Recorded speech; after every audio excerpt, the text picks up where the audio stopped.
Yo, I literally just woke up. I woke up, I went to the bathroom, came and turned my PC on. I sat down, looked over at Discord. I checked the Flash Party University Discord, and I seen SNES talking about they cooked with the patch. So I didn't even know they were dropping patch notes today, but I opened up and I said, why not just do a reaction to them and see what all they have changed? So this is going to be my first time looking at the patch notes, and we are going to be doing a patch notes breakdown together. So first time I'm actually ever doing this, but let's go ahead and get into it.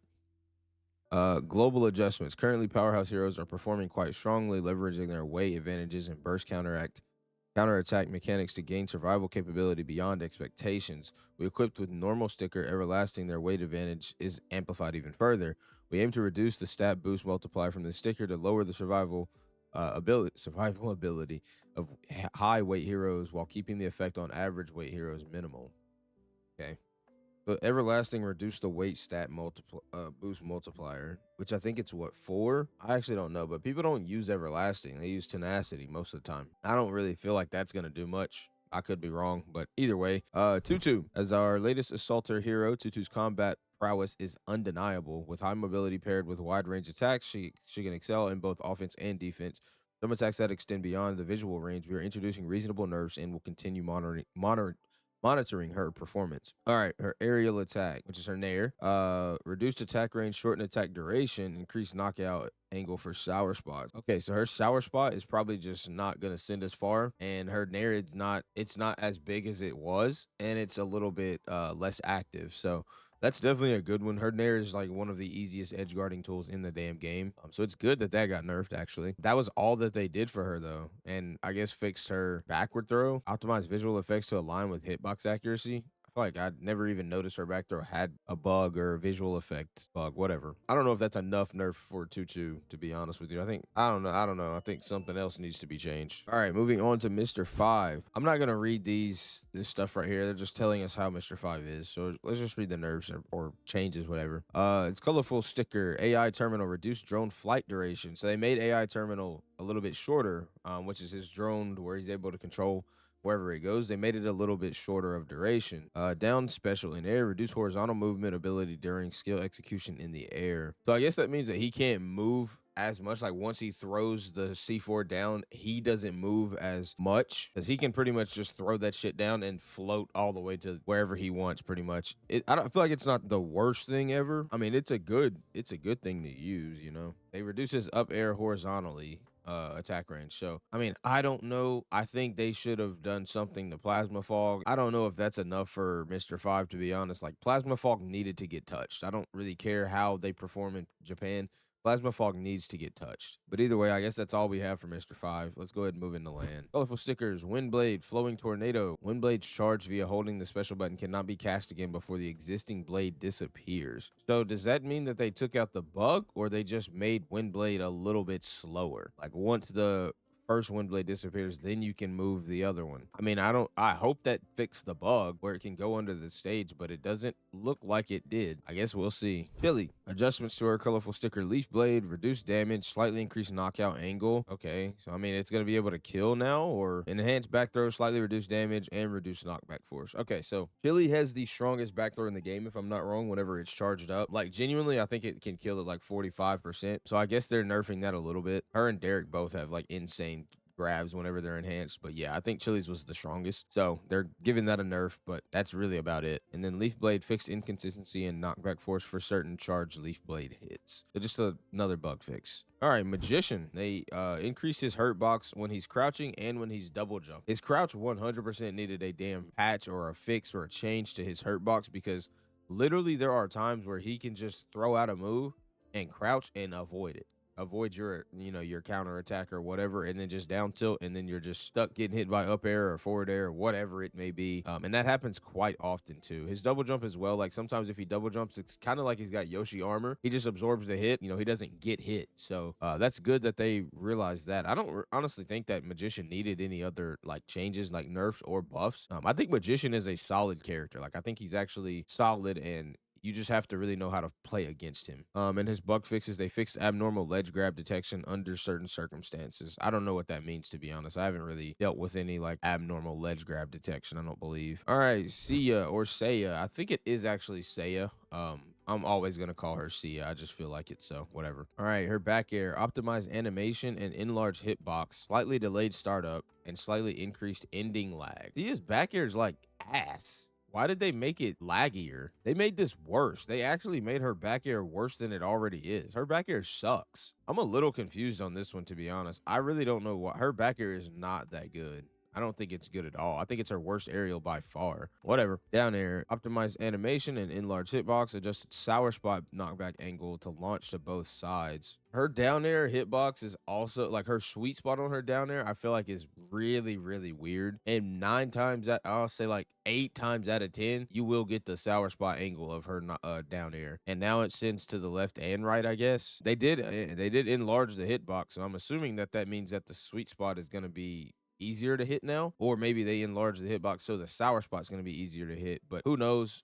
Yeah, I find her down there kind of difficult to get the sweet spot. It's rare for me at least to get the sweet spot on her down there to get the spike. So her dash attack, increase the damage on it. Her dash attack is actually pretty good, I'm not gonna lie, but the damage, I guess maybe that means that it might be able to kill a little bit earlier at ledge or something. But grab, slightly increased horizontal grab range, slightly reduced vertical grab range. Okay, I don't know how I feel about this, because this kind of sounds like she now has Icy's dash grab. How she's able to grab you literally from damn across the stage pretty much. The Icy has like the best movement in the game, or some of the best movement in the game. But her grab range is absolutely ridiculous. And I think they might have just put that on Sia as well. Alrighty, Cupid. Let's see what we got for Cupid. I want Cupid to be so good in this game. Like, I want him to be a meta character. I'm not gonna lie. That might sound really stupid and weird, but he has not been meta or really playable at all for the entire duration of us playing this game. And I really just want to see more of Cupid. I think he's entertaining to watch because he's always been so bad. So if a good player can make him look fun and hype, I just want to see that more. I don't want him to be like super busted. I just want him to be playable where he's like useful in the meta. All right, his up special, reduce landing hit stun duration.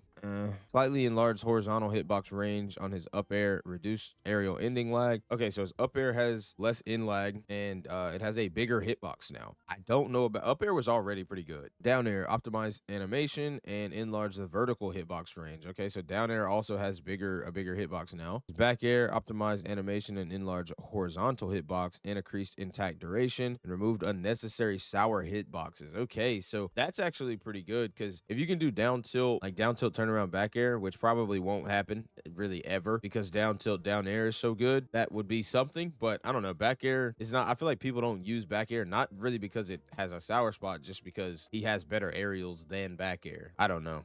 We'll see what the back air buff is gonna do. An enhanced back throw. They slightly increased the knockback force. They made his back throw stronger. They pretty much took it away from Chili and put it on Cupid. And Cupid's back throw is strong. That shit's actually strong. And now they made it stronger. Oh my god. I don't know if these buffs are enough to put him in like a playable tier, but he might get played a little bit more. Like, we might see some just because he got buffed, and then he'll probably fall back off. All right, Miko. Miko's got hella adjustments here. All right, neutral special, reduce fall speed when using in air. Okay, so he's gonna be slower whenever he's actually using neutral B, or when he's charging up his neutral B. All right, fully charged, reduce fall speed during aerial execution, increased aerial horizontal movement distance, slightly delayed startup time, and earlier activation of super armor. Okay, so pretty much what that means is that whenever he uses it, he's gonna fall slower. It increased his aerial horizontal movement distance. So I guess that means when he has his super stomach fully charged, his aerial movement gets a buff. Or that just means, like, I'm guessing this is for like when he actually presses the button, it's gonna go a little bit further now. Like, he'll move a little bit more to the left and right. Slightly delayed the startup time. Obviously, it's gonna be a little bit slower on activation, but he does get earlier activation of the super armor. So I feel like that's a good buff. I don't know if he needed that, but I feel like it's a good buff.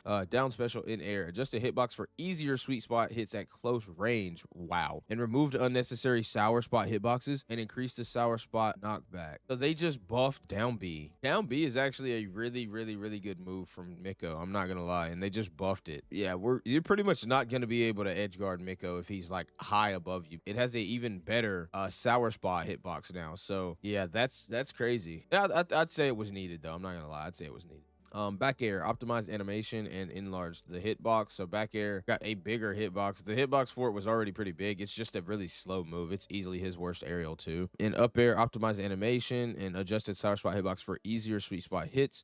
slightly reduced sweet spot damage, and slightly increased sour spot damage and knockback. Okay, so up air also got a buff. Up air is a lot harder to get the sweet spot with versus up tilt, because up tilt obviously has the scoop. Up air and now has an easier time to hit the sweet spot. They reduced the sweet spot damage though, but they did increase the sour spot damage and knockback. So whenever you do get hit by sour spot, you're probably going to get sent a lot further, and it's going to do more damage because sour spot, like I said, is easier to get than the sweet spot is. So good buffs for Miko for sure. Alrighty, Thanatos, what we get? Up special, expanded angle adjustment options. Thank God. That pretty much means that Thanatos might have an easier time, one, edge guarding, and two, getting back to damn stage. I assume that might mean that he's going to be able to up B from further out. That might not help him that much, but I'm hoping that his drift whenever he does up air or up B is a lot better than what it is, because if he can mix his timings up with up B, like say he up B's a little bit to the left of the ledge but can float his way back, then you can possibly get some mix-ups to try to get back to the ledge. Dash attack, slightly increased knockback force. Okay, Thanatos' dash attack is good in many ways. One, it's a very good burst option for punishing. Two, on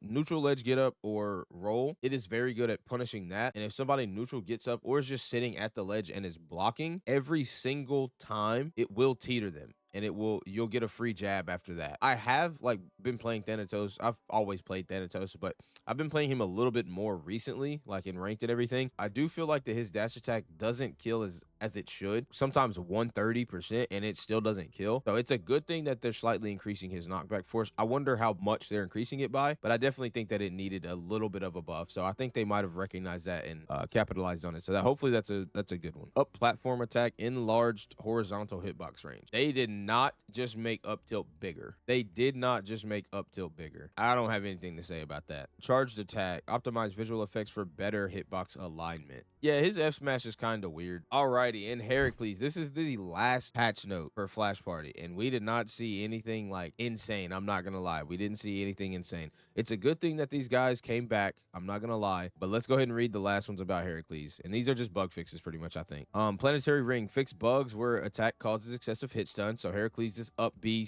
sticker is not gonna be crazy anymore. Can't get the up B combo into down air. Up special, fix abnormal ledge grab detection under certain circumstances. Yeah, sometimes I feel like his up B would actually kind of send you over the ledge, whatever it definitely shouldn't. And I think that's probably what the same thing they were saying about Magician was, because sometimes that would happen, but it's a lot more rare with the Magician than it is Heracles. And Triforce, fix bug preventing move from being performed while turning. I'm actually not sure what Triforce is. I don't remember what sticker that is, if that is a sticker. But yeah, after the update, we will send 2 ore chests as a gift, valid for 30 days. Please check your in-game mailbox to claim it. Damn, low-key, y'all have no shame. What the fuck did you do to the game in the last year? It's just sad as hell. Alrighty, guys. I mean, honestly, I'm glad that they are back to be able to, give us patch notes. I don't really know how this patch is going to shift things in the meta. I'm hoping that it does a lot, but I was expecting a lot more than this, to be honest with you. And this is just the first patch. Like I said, there could be a lot more coming. There could be a lot more coming sooner than we think. But this patch, I will really just have to see what happens. But I didn't see a huge nerf to Windblade, I don't think. I didn't see Plasma Fog nerfs at all. Tutu got a little slap on the wrist. I'm not going to lie. Her shit did not get touched that much. I didn't really see as many buffs as I would like to see on the characters that don't get played a lot. I really wanted to see Gwen get her up B changed, because she needs to snap to ledge. Every time she needs to be able to snap to ledge. Unless you like hold down or something like in Smash, want to go over the ledge, you have to be so far down to be able to snap with Gwen, and I hate that so much. We didn't see the Gwen Infinite get nerfed, and I know SNES is really the only player that does that, but the gravity field sticker allows her to get Gwenfinites, is what SNES calls them. We didn't see anything about that. Like, there was a lot that I think definitely should have gotten touched, and maybe the community didn't really say things, because there was like this form that we could have filled out, and I didn't fill it out myself. I was actually busy and I ended up forgetting about it until just now. Maybe we didn't say enough of what we could have, thought about. I hopefully feel like they're gonna, pay more attention to us and be able to understand what needs nerfs and why it needs nerfs and why people need buffs and why they need changes and stuff like that. This is great. I'm glad that they're back once again, but I feel like they missed out on a good amount of stuff that definitely needed to be tuned since the last time that they patched the game. But either way, I hope you guys did enjoy this video. Please be sure to leave a like and subscribe on it if you are new. And it has been Dreezus, and I am out. Peace.